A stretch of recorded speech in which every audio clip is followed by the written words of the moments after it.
It's that time again. It's time for another Saturday night special where we talk about everything rockhounding related. Well, and I have quite the amount of stuff to chat with you about tonight. I got some stickers in the mail. Very cool. I love some.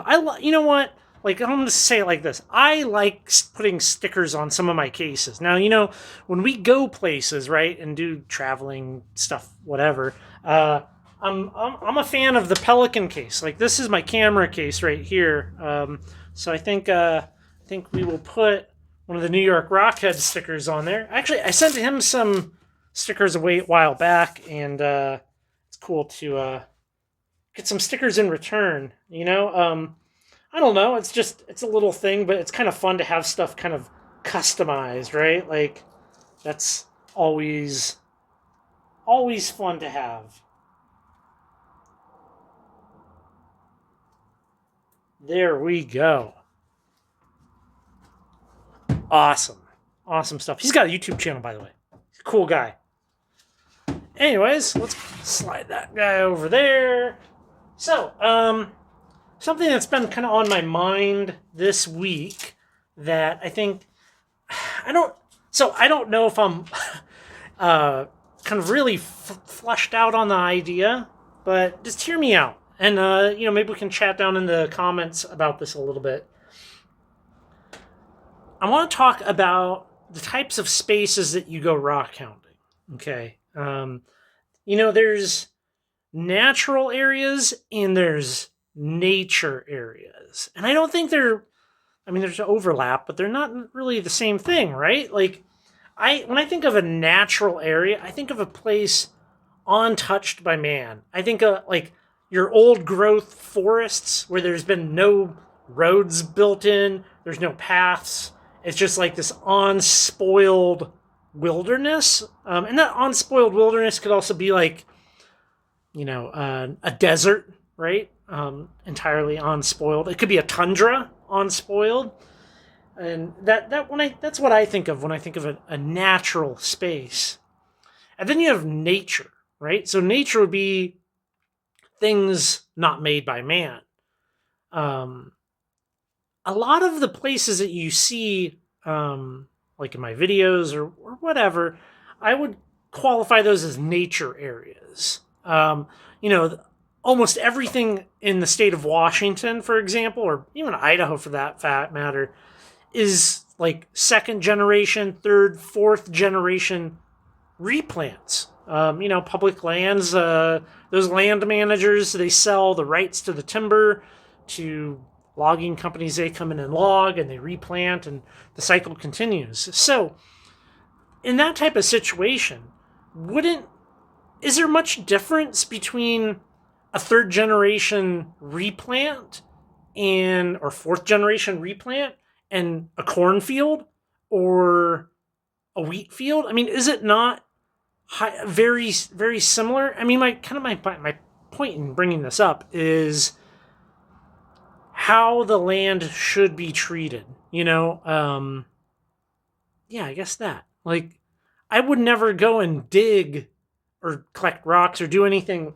regardless of like the legal aspects in a totally natural area. I mean, there's some areas around here that I think have gotten missed by logging. You go out there and there's huge trees, right?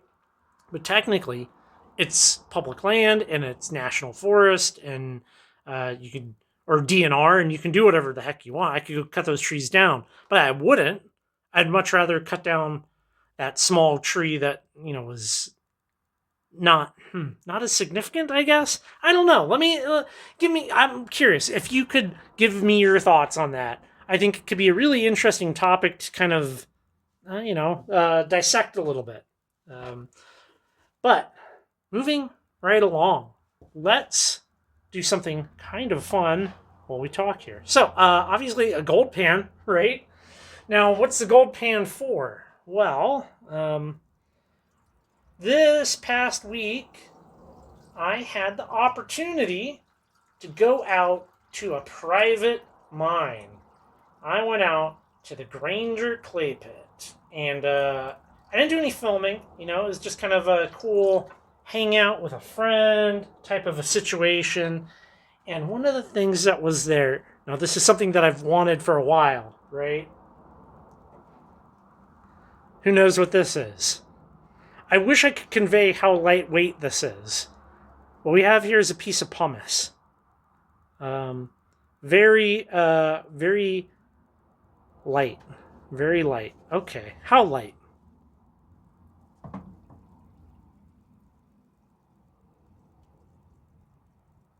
Light enough to kind of float. It's somewhat buoyant, right? Like, what's neat though is that it will.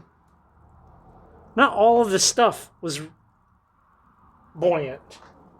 You can see all those bubbles coming out of it.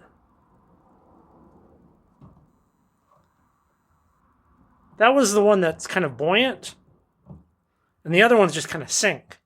And well, that I think it has. I mean, obviously, this is a volcanic rock, and well, there's a lot of air pockets in it, and that's why they kind of float. But then once you leave it in the water, well, you can really kind of feel the weight of it and just how quickly it soaks up the water, and then you can leave them in the sun and dry out. I would like to find some bigger pieces that are kind of like comically lightweight. I guess you could put it like that. Let's see. Get this out of here. Anyways, I would like to find some better pumice. You know, I thought that could be fun. Also, this past week, Sarah had some jobs in the Tri-Cities. The Tri-Cities being your Pasco, Kennewick, Richland, Washington. And while I went down there with her and I met up with a friend, Dan, Pics by Dan, photographer guy, got to hang out, look for some rocks. It was all good, you know. After we parted ways, I went to go look for some Columbia Basin agates. Now, if you're unaware, a CBA looks like this. I might roll some photos in because sometimes the video just doesn't do it justice. But you know, you can find carnelian. You can find banded agates in the Tri-Cities just like this. One of my better finds, that little triangle in it. Get some banding and stuff. I did not find these when I was down there. I only found one agate. But, you know, I've found over time, well, all of those. We got some other agates that I think are quality. Now, I don't live in this city, so, you know, it's certainly more difficult. Well, so I'm out at an area, right? And I actually found one. This is the only really white agate. You can see there's some fortification going around the outside there. You know, we got some really light banding. Maybe, you know, but it's definitely that agate. I mean, that fortification is a dead giveaway. So that was the one agate that I found all day. However, right, so I'm out there at an area that, you know, I've kind of been on the radar. Sarah put some pins on the map for me. And well, there's somebody else out there. They're out there rockhounding. It's very obvious, right, that they're out there and they're rockhounding. Like somebody walking around, looking down, trying to pick up rocks, kicking rocks, seeing if there's something under them. Well, you know, I approach the guy. I'm a nice guy. And I'm like, hey, man, when you find anything good out here? And this rockhound was a complete jerk.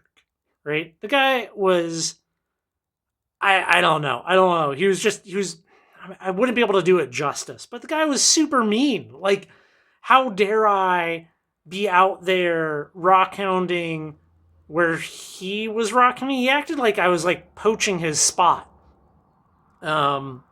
Which really kind of irked me since it's a public park. And, you know, maybe I wasn't filming. I didn't have my camera. I was just like meandering with the dog, you know? So there's no reason to kind of be moody. And, you know, generally I don't show collecting CBAs because I don't think it's very exciting. Like to make a video where, you know, I spent like 6 hours and I found this, you know, it's not fun. But anyways, The place that I did find that was W.E. Johnson Park. You know, I would have probably never said where I was at if this guy didn't act like he owned the whole park. So if you're in the Tri-Cities area, definitely go meander around the W.E. Johnson Park, and maybe you'll find some agates. So there's that. Which, you know, fun little addition to the jar. I think generally that is quite the exception. You know, people in the rockhounding world are usually super, super nice. You know, everybody's usually looks out for each other and all of those good things. I was having a conversation with Pennsylvania Rock Hunter, and he mentioned the toxic gem and mineral list, which I think this is something that I would like to bring up now. If you didn't watch the video yesterday, we are going out to a serpentine mine, and serpentine is not the how to say this. It is a safe rock to possess, but like most things, a lot of rocks and minerals, if you grind on them, if you put that material into the air, it can be bad. It can be bad.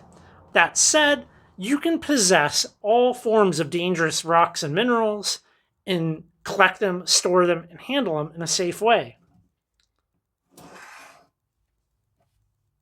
about some radioactive rocks right there? You can safely have radioactive rocks in your possession. How about this? That's some cinnabar. You can safely have something that is very poisonous to you if consumed. You can also have something like this. That's natural asbestos, okay? So there, you got to draw a distinction here. There's a big difference between, you know, a nuclear bomb and radioactive ore. There's a big difference between a vial of liquid mercury and cinnabar. There's a big difference between the asbestos that would be in your roof or in the adhesive that your old tile floor was put down on and natural asbestos. Generally speaking, all of these things are much less dangerous in their natural state. Since Pennsylvania Rock Hunter, he reminded me of that toxic gem and mineral list. I'm going to drop a link down below to that because I do think it's valuable to have an understanding of these things, but just, you know, understand that it's in the grand scheme of things, it's not that bad. You can safely possess and store these things and collect them and be just fine. How this kind of pertains to the serpentine is, well, I don't actually have a piece. Let me go grab one. Here is a piece of serpentine that I just collected the other day. You can see some of this white on here. Now, the white is going to be a mixture of magnesite. So that's like iron and magnesium and some other minerals and potentially asbestos. But you can kind of see that it's really just on the outside for the most part. And it's not a big deal to have just like this. Now, if I was to be cutting this, obviously I'd be cutting it on a saw with water or a saw with oil. At which point, it's not an issue. You can keep it out of your mouth, you're just fine. Really not a big deal. So, and slightly similar at the Wild Turkey Mine, which we're going to next week. The potential is there for small amounts of asbestos, just like this. But it's different. It's different than even this, like this very pure, natural asbestos, right? You can just see the fibers in this. This is fine to handle. It's only a problem if it's ground up and loose in the air and you're inhaling it. Generally, stuff that's been sitting outside, it's not going to be doing that. Well, a lot of rocks on the table, a lot of things going on. I do have some fun stuff to show you for next week's videos. Check this out. Ooh, isn't that pretty? And how about this? How about that? We'll leave that there, and you can let me know what you think of this guy. So, thanks for coming by the channel. I appreciate each and every one of you, and I hope you have a fabulous weekend. Thank you so much for watching my entire video. If you like the content that I'm producing here on this channel and you want to support the content even further, you can do so by becoming a channel member by hitting the join button down below. The membership comes with a growing library of exclusive videos and just great other extra content. So just follow the links down below and I will see you on the next video.